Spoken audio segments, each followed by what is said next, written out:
Je peux vous garantir qu'il n'y a rien de plus déterminé qu'un homme politique qui sait pertinemment qu'il a plus de chances de perdre des élections que de chances de les gagner. Hello tout le monde, j'espère que vous allez bien, bienvenue sur l'Éveil Ivoirien et aujourd'hui je voulais absolument qu'on parle du pourquoi est-ce que le gouvernement du Canada a décidé de limiter l'immigration.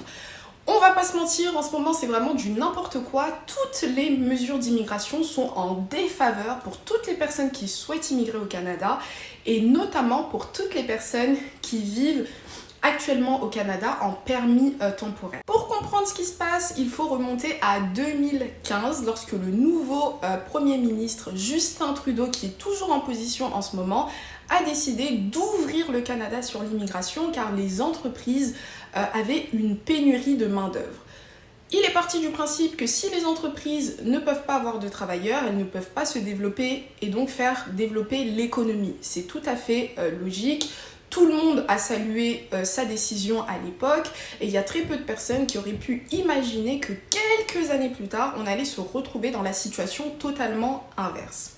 Maintenant, nous voici en 2024 et malheureusement, il n'y a plus assez de travail pour tout le monde, il n'y a plus assez de logements pour tout le monde, donc la situation au Canada s'est malheureusement dégradée et ce pour tout le monde. Que ce soit pour les Canadiens, que ce soit pour les résidents temporaires, les résidents permanents, etc. Tout le monde est dans le même bateau. Je vais pas vous mentir, même quand je parle à mes collègues de travail, tout le monde m'explique que la vie au Canada était 1000 fois mieux avant et que si j'étais arrivée avant 2022, j'allais adorer ma vie au Canada et que j'allais avoir encore plus d'opportunités. Donc c'est vraiment ce qui se dit et même les résidents temporaires ou même les résidents permanents qui sont arrivés avant 2015 ou qui sont arrivés avant 2021, 2020, etc.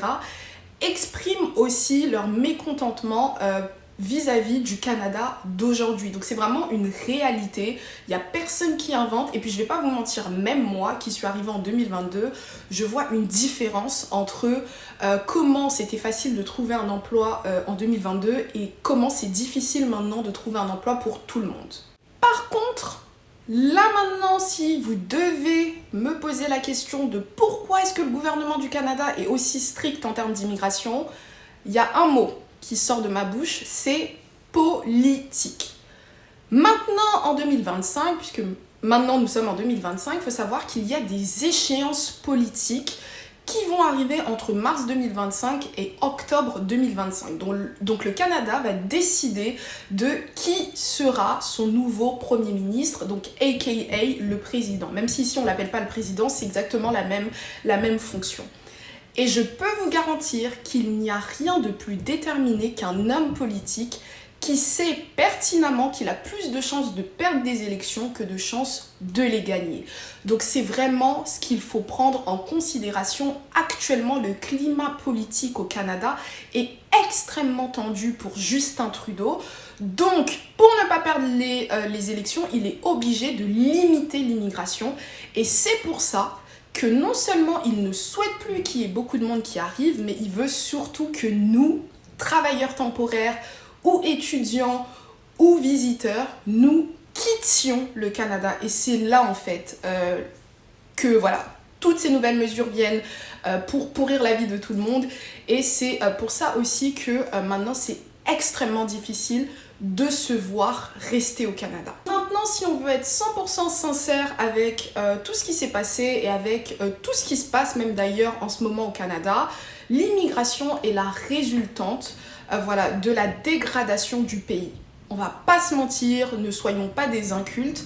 Lorsque tu es dans un pays où de base, pendant des siècles et des siècles, il y avait à peine 32 millions d'habitants, voire 35 millions, et que du jour au lendemain, tu te retrouves avec 41 millions en l'espace de très peu de temps, bien évidemment que si c'était pas assez programmé, planifié et tout ça, c'est sûr que ça va causer des problèmes. Et c'est ce qui se passe malheureusement au Canada. C'est-à-dire que nous, les nouveaux arrivants, malheureusement, on a contribué à la perte du bon niveau de vie au Canada, mais c'est pas de notre faute parce qu'on est arrivé au Canada à cause des décisions politiques de Justin Trudeau. Il y a personne au Canada qui est venu par la mer, il y a personne au Canada qui est venu en marchant, c'est pas du tout comme ça que ça se passe.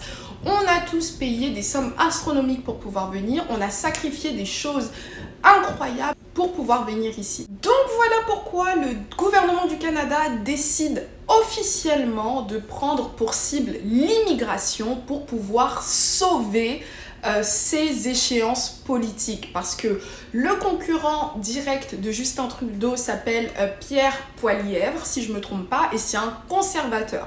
Donc tout ce qui est conservateur, c'est un minimum contre l'immigration, on va pas se mentir. Et donc là maintenant, Justin Trudeau, pour pouvoir avoir des votes de la population canadienne, il doit démontrer aussi qu'il est un minimum contre l'immigration et qu'il souhaite que le Canada soit bien comme à l'époque, avec moins de gens, donc des personnes qui doivent quitter le Canada parce que les permis qui s'expirent seront très difficilement renouvelables, ou encore avec moins de personnes qui viennent directement de l'étranger. C'est vraiment triste, mais on est tous en train de subir des échéances politiques, et c'est d'ailleurs pour ça que je pense, même si je suis un tout petit peu pessimiste, mais je pense que actuellement c'est la mauvaise période pour pouvoir faire des démarches d'immigration, mais qu'après octobre 2025, lorsque le nouveau pouvoir en place va établir de nouvelles règles, il y aura encore de nouvelles opportunités d'immigration, ou encore de nouvelles opportunités pour les résidents temporaires pour qu'ils deviennent résidents permanents. Justin Trudeau a beaucoup trop à perdre. C'est vraiment triste, mais nous sommes des pions. Et même si c'est vrai que l'immigration a impacté négativement le Canada, n'oublions pas que les nouveaux arrivants, les immigrants, apportent aussi énormément aux Canadiens, apportent énormément aux entreprises. D'avoir une main-d'œuvre qui est un petit peu moins chère qu'à l'époque, ça permet aux entreprises de pouvoir faire un peu plus d'argent. Ça permet aussi aux propriétaires de pouvoir augmenter les loyers, donc il y a forcément une économie positive par rapport aux nouveaux arrivants. Donc on va arrêter de se mentir, arrêtons de toujours penser que c'est la faute des immigrants, etc. Non, c'est la faute du gouvernement du Canada qui a tout eu voilà, pour pouvoir limiter l'immigration, qui a toujours tout vu, qui a toujours tout planifié. Voilà, il y a aussi du bon en l'immigration, et je pense vraiment pas que le gouvernement du Canada du jour au lendemain va arrêter totalement. Donc même si un conservateur arrive au pouvoir dans quelques mois, c'est impossible pour ce gouvernement de limiter à 100% l'immigration. Ça va être beaucoup plus compliqué comme maintenant, ça va être peut-être même encore plus compliqué, mais l'immigration ne sera jamais arrêtée. Moi personnellement, je trouve ça vraiment triste tout ce qui se passe, parce que ce que le gouvernement du Canada a oublié, c'est que lorsqu'on parle d'immigration, on parle de vies humaines en fait. On parle pas juste de pions, de nombre de personnes, En fait, on parle de gens qui ont sacrifié beaucoup pour venir au Canada, ou on parle aussi de gens qui sont actuellement dans leur pays d'origine et qui sont prêts à tout sacrifier pour venir au Canada. Les démarches d'immigration ici sont extrêmement coûteuses. Il n'y a personne qui est venu au Canada ayant dépensé le minimum du minimum, ça n'existe pas, sauf les réfugiés qui ont eu de la chance d'être sponsorisés de leur pays de résidence. Mais voilà, la situation actuelle, elle est extrêmement triste pour tout le monde.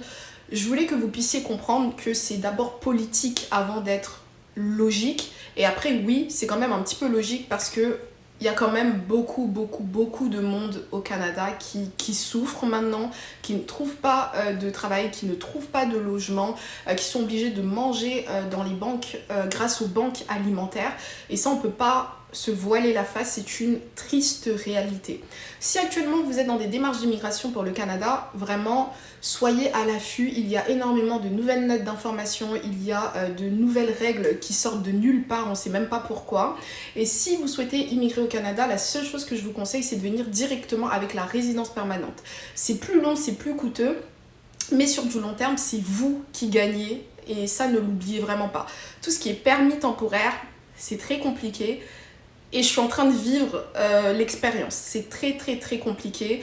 Voilà. Ce sera tout pour cette vidéo. J'espère que vous l'avez appréciée. Je vous invite à vous abonner, commenter, liker, partager. Et moi, je vous dis à la prochaine pour une prochaine vidéo. Bye bye.